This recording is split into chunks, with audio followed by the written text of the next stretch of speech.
You say, how's the weather? I say, it could have been a little better. Oh my god, hey, welcome back to my theatre-themed YouTube channel, or hello to you if you are listening on podcast platforms, or should I say g'day? I really shouldn't. Oh my god, g'day. Missed opportunity, really. Oh, if I can get through this entire review without doing a dodgy Australian accent again, it's going to be a miracle. The reason that I am talking like this and dressed like this, it's incredibly warm right now, I have several regrets, is the fact that I recently went to go and see the stage musical adaptation of the 1994 Australian comedy film and cult classic, Muriel's Wedding. It is currently playing at the Curve Theatre in Leicester as part of its UK premiere. The show was brought to the stage as a musical for the first time around a decade ago, I believe, in Australia, but it's finally made its way to the UK. The key question then being twofold. One, how well does the film translate to the stage as a musical? And two, how well does that musical transfer from Australia to the UK? Because we have very different sensibilities, very different sort of tones, and very different audiences. In any case, today I will be reviewing the musical production of Muriel's Wedding and letting you know exactly what I thought of every facet of this production. If you have had the chance to see it already, either here in the UK or previously in Australia, I would love to hear from you in the comments section down below. And if you enjoy what I have to say and you would like to hear more of my reviews, then make sure you're subscribed on YouTube with the notifications turned on, or following me on podcast platforms. In the meantime, let's jump right in. Did I introduce myself at the start? Have I said my name at any point? Hi. Oh my god, g'day. I'm Mickey Jo. I'm a theatre critic here on social media. This is Muriel's Wedding.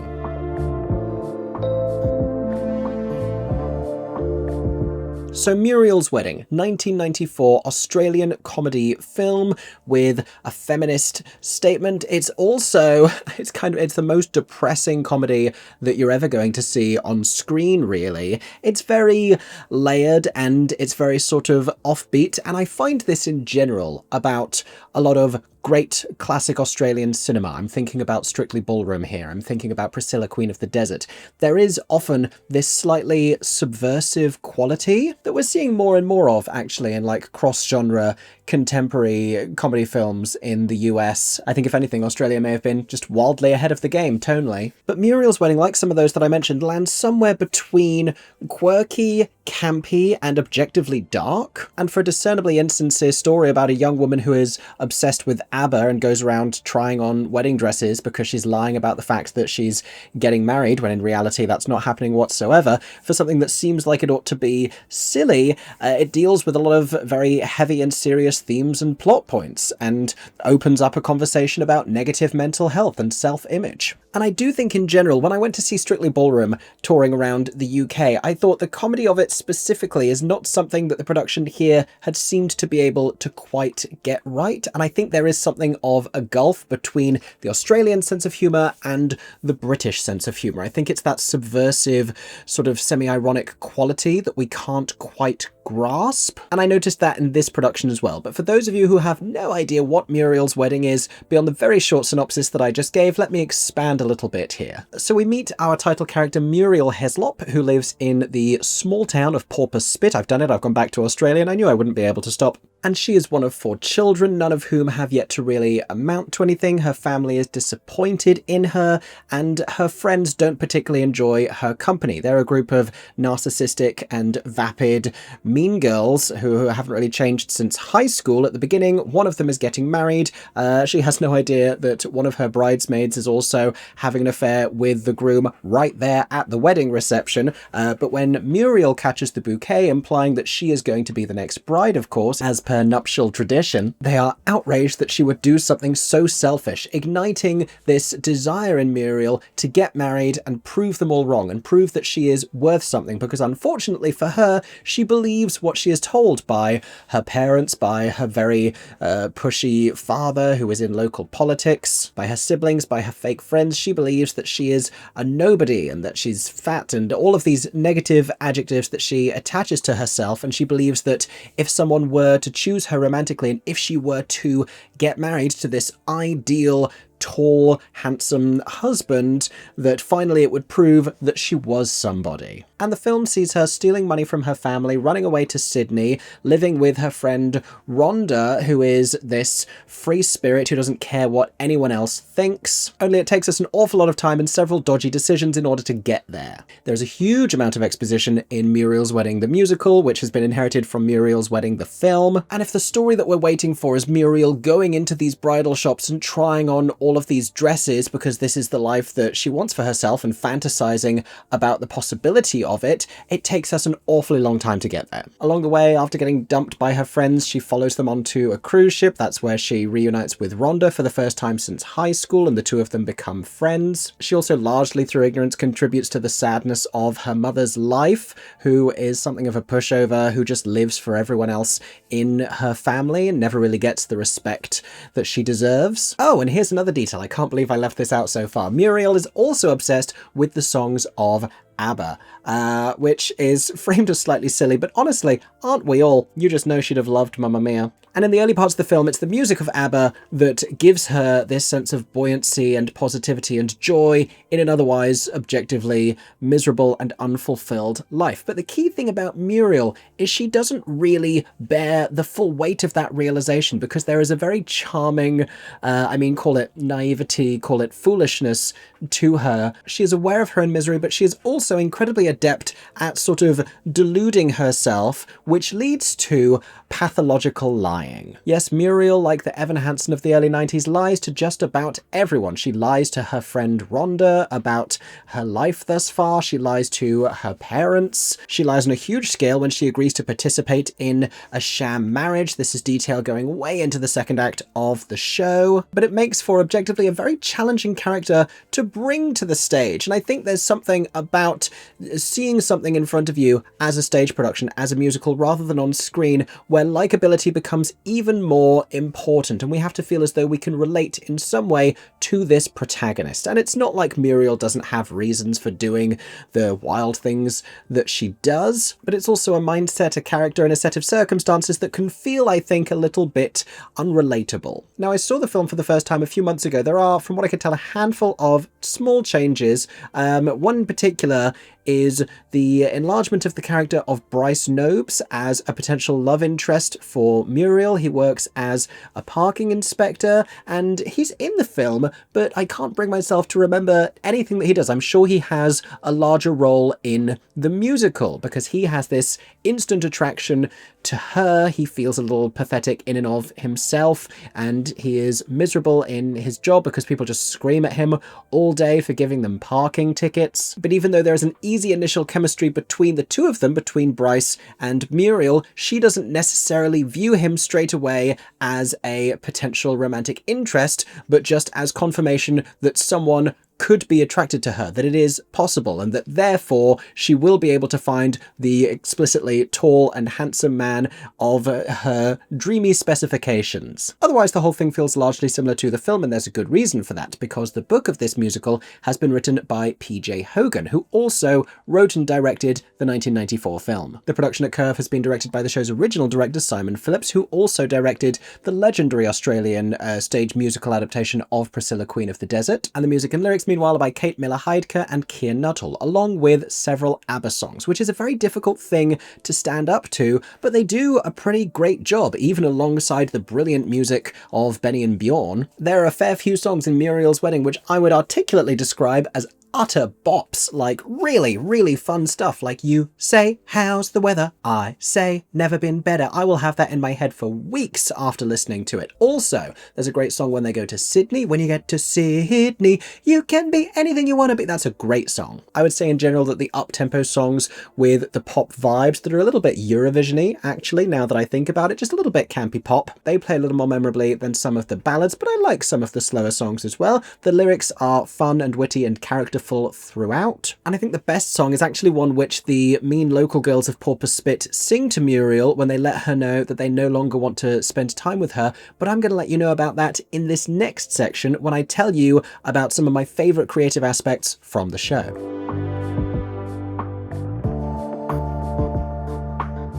So it's a lovely production from Simon Phillips that feels both true to the original film and also newly vibrant for the world of musical theatre. When you have some of the original writers still working on an adaptation, you worry about it not moving far enough away from what it was. But I think, just broadly speaking, the moments that they've chosen to musicalize and where they've chosen to add songs and the relationships they've chosen to focus on are the right choices. If Muriel's Wedding has a couple of issues, I don't think those are it. I will say that the whole thing is a little long, but I'm getting ahead of myself and I'm talking about some of the shortcomings. Let's first talk about what I really enjoyed. It is vibrant, it is bright and colourful and campy, and there are several moments that we get to that are astonishingly great. All of the ABBA stuff plays really, really well with a British audience. It's a while before we see ABBA for the first time. I almost wonder if there's a version of this show in which we meet ABBA earlier and they're bizarrely the narrators of the whole thing. It seems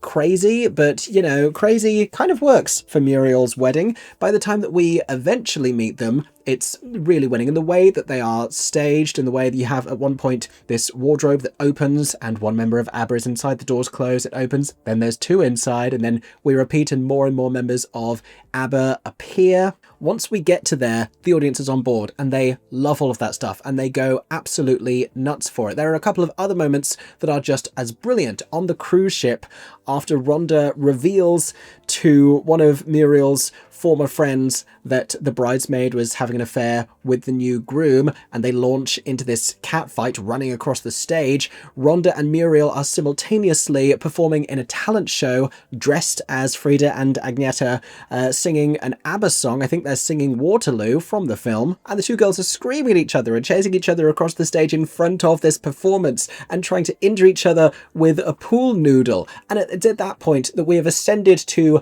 absolute greatness. Like, this is fantastic, and if we could maintain that energy, then the whole thing would be brilliant throughout. I'll talk a little bit more about why it took us so long to get there. Now, I alluded to my favourite song before. It's called Can't Hang. It happens in the first half of the first act, and it's this girl group style vocal between Muriel's mean former friends, and they're singing "Sorry, don't take it personal, Muriel." The combination of the catchiness of the song, it scratches exactly the same gay itch in my brain that A Whole Lot of Locomotion, the old song in Starlight Express, used to, but the combination of the way that it's written in that kind of early 2000s pop style with the way that it's staged and the choreography and the way that they are in sync and in canon, and the one of them just doing little like vocalization punctuations at the end of each sentence, like ooh, ooh, ooh, ooh. Like, it's so funny, but it's done so sincerely. They commit to the ridiculousness with utter seriousness and sincerity, and that's when the show really works. The opening number gives us the same level of ridiculousness when we see all of these like stereotypical Australian surfer dudes in swimwear and all of the girls next to them, and they're holding surfboards and they're singing about the sunshine. The song is called Sunshine State of Mind, which is a lyric that we hear. And a lot of the show's best scenes and most winning moments are similarly silly. When Muriel goes into the bridal boutique on the occasion that they discover that she's not actually getting married, their extraordinary reaction to this as they remove the dress from her and insist that it's taken away because a single woman is the worst thing that could possibly be in the store and she's regarded as this lower class citizen. It's so wonderfully stupid. As is the other song that I told you about when we first arrive in Sydney. Critically, this is a very different view of Australia than the Sunshine State of Mind opening, because you have all of these different types of people. It trends, I think, in the costuming a little too much towards like gothy queer club kids. I've not been to Australia. I don't know if that's the prevailing aesthetic, but I feel like, we've shot for variety and diversity and individualism, and there's just like a few too many characters who all look sort of similar. Like, most of them are going to one party and there's a couple of people in and amongst who have a very different vibe. When I think, based on the lyrics, the idea that they're going for is that you can be anyone you want to be in Sydney, and you have all of these different outrageous characters, and the lyrics are hilarious. Everything that they admit to having done, all of these terrible things, is followed after each confession with the lyric, "Well, nobody's perfect," until we meet Bryce for the first time before learning his name, when he says, "I'm a parking inspector," and they just spit at him. It's so good. And again, deeply relatable to British people. ABBA and hating parking restrictions. Those are the two moods of the nation, I feel. Now, Sydney, I will say, is the fourth song from the end of the first act, and it feels like a really perfect Act 2 opening, except for the fact that you haven't done any of the bridal stuff, any of her trying on the wedding dresses, like a huge amount of character development before we get to Sydney. So yeah, there's too much story that has to come afterwards, so I get why it can't be the opening of the second act. I think in general the show is probably a little longer than it needs to be, but there's a lot of story in Muriel's Wedding, and they don't seem to have wanted to drastically cut much. Matt Kinley is the set designer for this production. We have various flats with sort of circular cutouts. There's a bit of a circular motif. The whole thing takes place on a turntable, which surprised me a little bit, because otherwise I think this would be a great show to tour around the UK, and a turntable on the set is going to make that challenging. But the circular thing, I thought initially it was a reference to like vinyl records, because Muriel loves music, or CDs, I guess, because the film was set in the 90s, even though the musical isn't. More on that in just a moment. But I subsequently realized it's the idea of a ring. It's engagement rings, and that's what she's seeing spinning around in her eyes the entire time. It's Muriel's wedding after all, and I was very slow on the uptake there, but it's a great design feature. Elsewhere, it's a fun and kooky set design. It looks like a lot of other contemporary musicals that we're seeing right now. We have some uses of digital screens. We have an awful lot of doors. The idea of a door seems to be invoked many times, and I like the way that at one point we have ensemble members as mannequins in the bridal shop. That's very fun. That's a fun touch. Which brings us nicely to costuming. Gabriela Talsova has designed not only brilliant costumes for each of these characters. I mean, Muriel's aesthetic is so Muriel, and Rhonda is so herself, and Muriel's family, and like her sister who just wears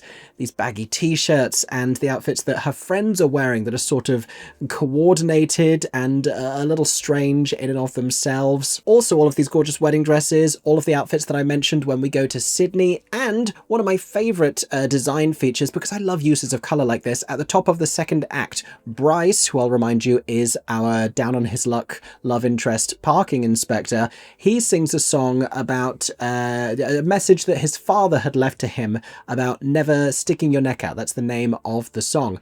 And everyone that we see passing around him is in this sort of bright neon fluorescent yellow, matching the vest that he's wearing as a parking inspector. And that's just a fun and whimsical use of colour as we see the day-to-day around him coming to life musically. That's very much what I like a musical to be. And so an awful lot to enjoy about Muriel's Wedding. I will talk about the brilliant performances as well, but before I do, like I said, there are a couple shortcomings that we should discuss.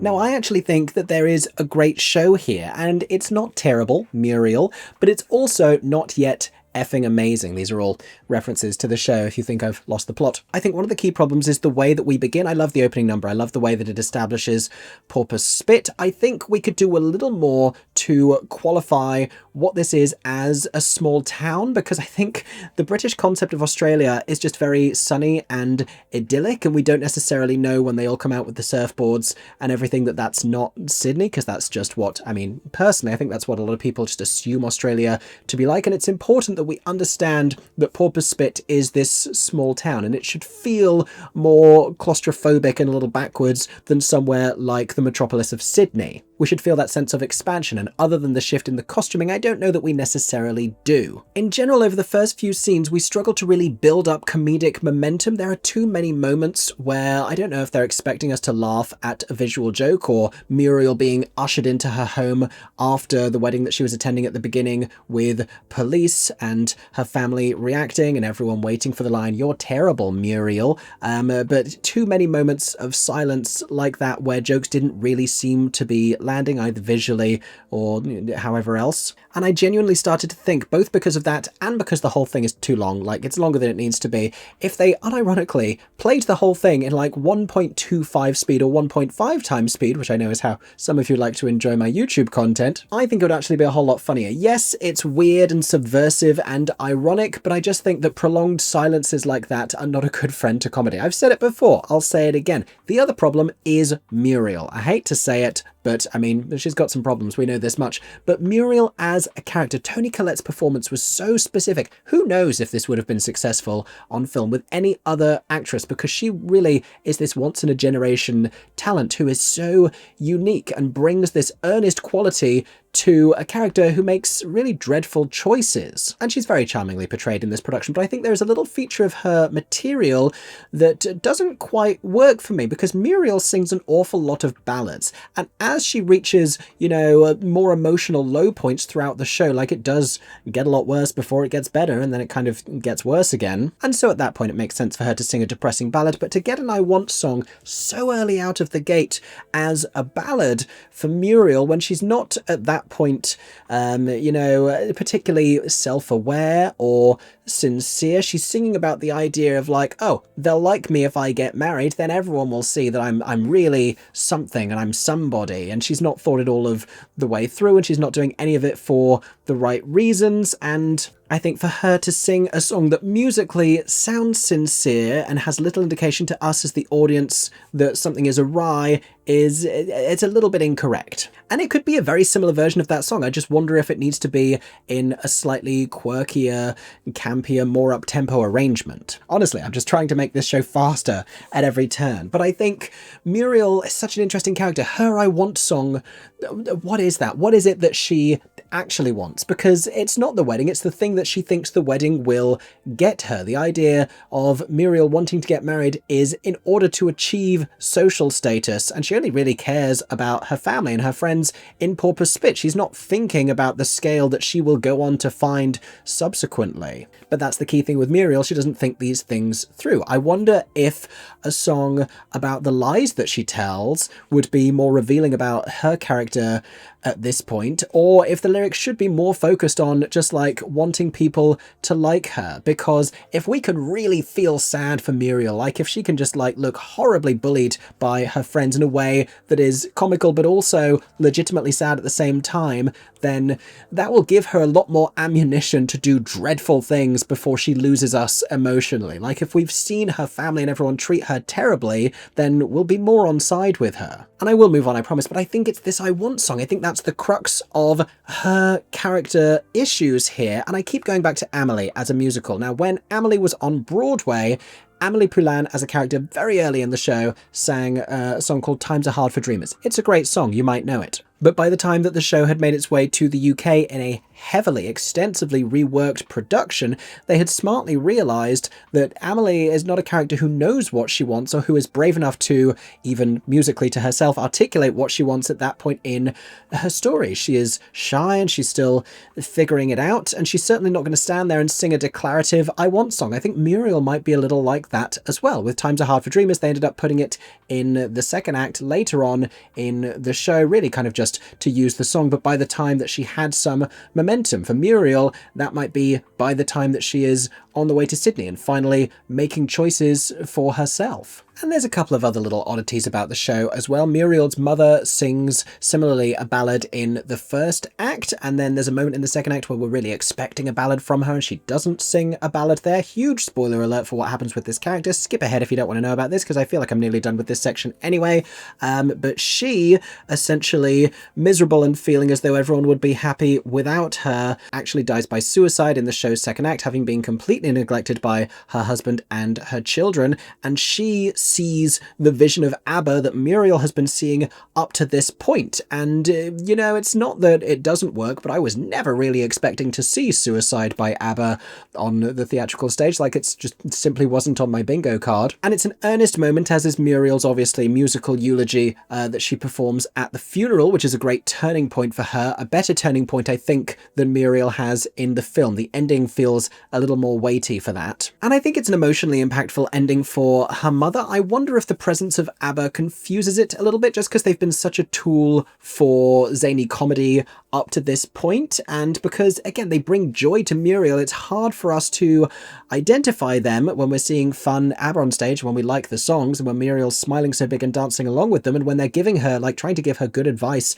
as her conscience throughout, and being like, oh my gosh, this happened? What are you going to do, Muriel? Like, you must be feeling very sad about that. Like, it's hard for us to then associate them with negative self-image and poor mental health. which is really what Muriel is saying, because when she is in Sydney feeling good about herself, she says, I haven't had to listen to an ABBA song in months because now my life is better than an ABBA song. And I think she says to them at the end something like, I won't be needing you or like seeing you anymore. And they're the vision that her mother sees when she's at her emotional lowest. So it's difficult to reconcile all of that. I also mentioned to you that the show is now taking place in the modern day. It has been brought up to date, and, you know, not that there are that many cultural differences between the mid-1990s and now, but I think it finds a little more charm being of its era. I think you have to do less to address, I don't even know if it's problematic topics, but certainly it's a little outrageous and it's a little bizarre in places. But what I think is slightly more wounding is the idea of Muriel becoming a social media influencer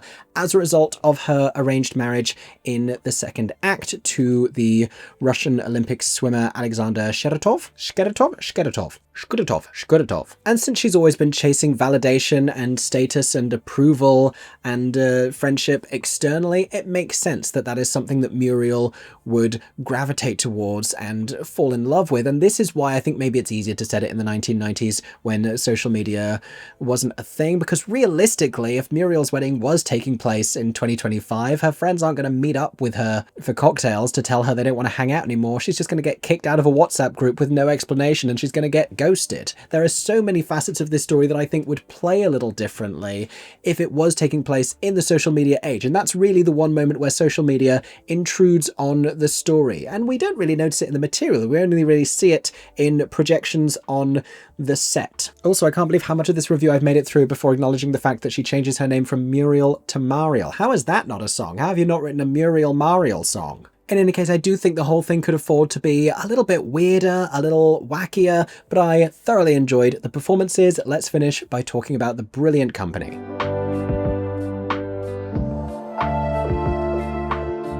So Megan Ellis stars as Muriel Heslop. Critically, she is deeply charming. She does a lovely job with this material. I think she leans enough into the naivety, and I actually think, you know, it's a really heartbreaking performance because you feel the sadness a little more acutely. She feels that little bit more self-aware than perhaps Toni Collette did, and, you know, there's such a gleeful quality. Even as deranged as Muriel is, as terrible as a lot of her choices are, when she finds herself in a situation when she is joyful and she is smiling, it just radiates the most ridiculous, sunny positivity and joy that we can't help but smile with her. When she's introduced to Alexander and she's basking in how gorgeous he is, and when she's finally getting married and getting everything that she always thought that she wanted, she's happy about it. I wonder if there is the capacity for her to learn just a little bit more. Like, she has realizations in the show and she eventually sets herself off on the right path, but I think weirdly she needs to be probably a little more ignorant of everything at the beginning and then a little wiser by the end. I don't know that it's particularly necessary in a film, but we like to feel that sense of an arc, especially in musical theatre. Now, the hilarious Annabelle Marlowe I think is perfectly cast as her friend Rhonda. I have seen Annabelle be so side-splittingly funny in ridiculous ways on stage before, not even with dialogue, between the dialogue, with her physicality, with her expressions, with her completely unique comedic point of view. She is such an individual, which is why she's perfect for this role. And I feel, if anything, she might actually have been a little constrained by it. I would like for her to have had a little more freedom in interpreting it in a slightly wackier way. But I did really like the bond that was there between the two of them, which is kind of the prevailing idea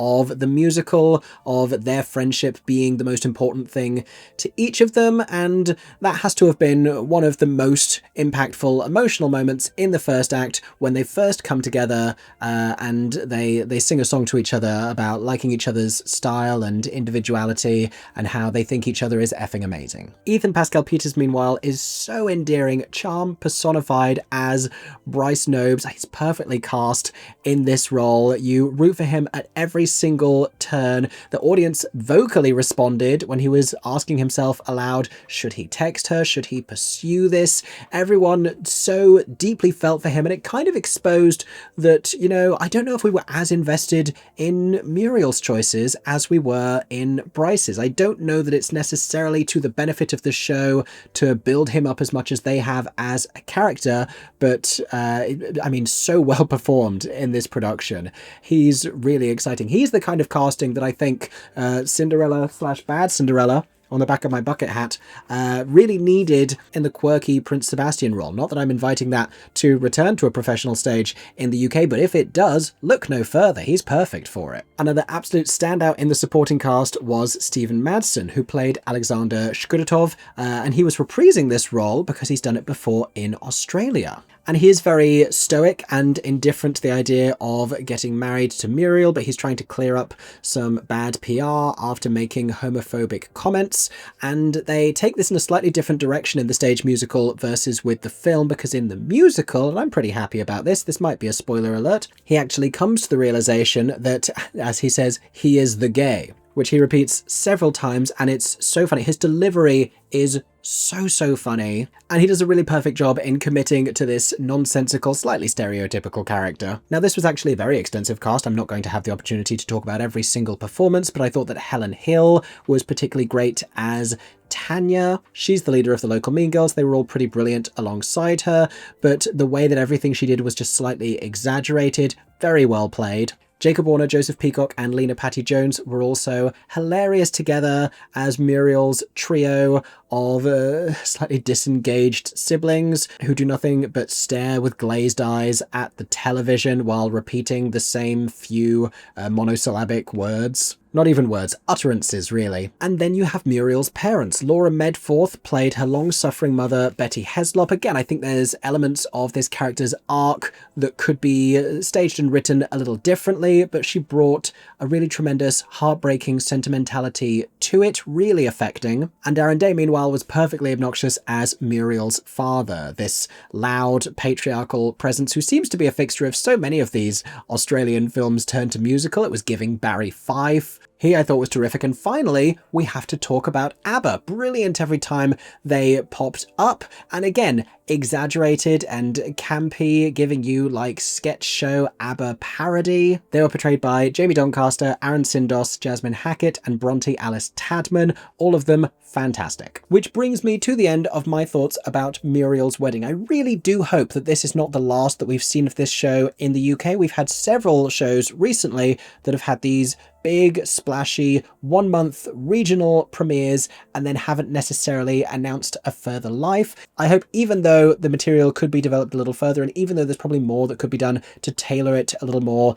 to British audiences, that we do get to see Muriel's Wedding once again in the UK. I didn't even mention the fact that they have this really fun feature where you can buy certain seats where you get the chance to be escorted on stage and sit on stage as wedding guests during a wedding scene and play ABBA on kazoos. I mean, imagine the show touring around the country and getting to go to your local theatre and go up on stage and be part of that show. I mean, how fun is that? You could buy someone a ticket and surprise them with it. I mean, there's so many possibilities. In any case, hoping for an appropriately bright and sunny future for Muriel's Wedding. And as always, I would love to know what you thought of it if you saw it as well in the comments section down below. Thank you so much for listening to this review. I hope that you enjoyed, and I hope that everyone is staying safe and that you have a stagey day. Oh, it crept back in at the last minute. We were so close. Bye-bye. For 10 more seconds, I'm MickeyJoTheatre. Oh my god, hey, thanks for watching, have a stagey day. Subscribe!